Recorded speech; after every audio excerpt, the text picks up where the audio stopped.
Ganda nga yun. Hindi lang yun sa kabilang pilapis.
gentlemen, today we are celebrating the 3rd anniversary of One Movement.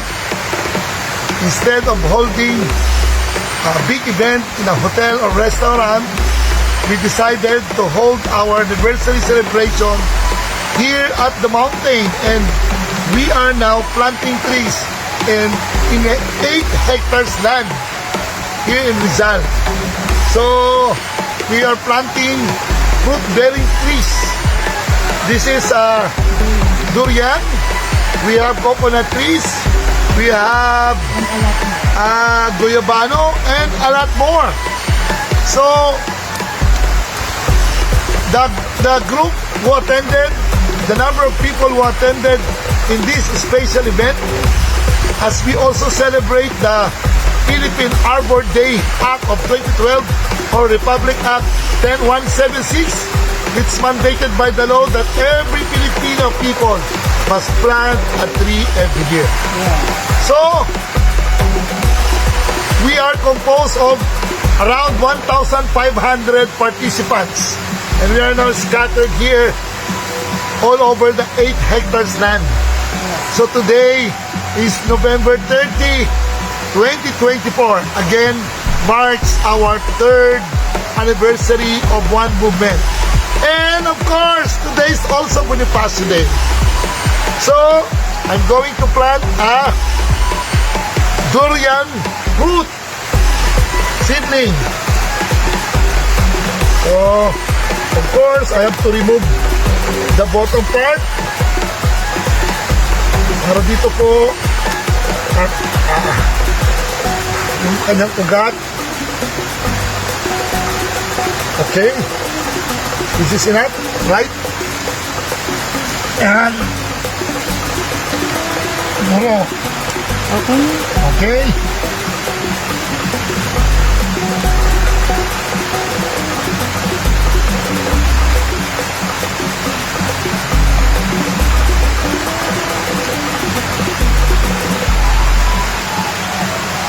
So, may durian na kami.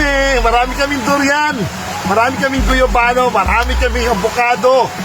At marami kaming coconut. At marami pang iba.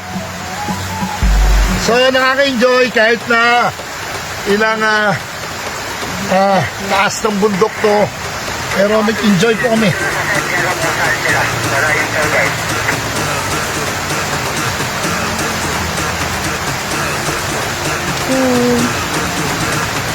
Okay. Love you. I love you. In Jesus' name, amen.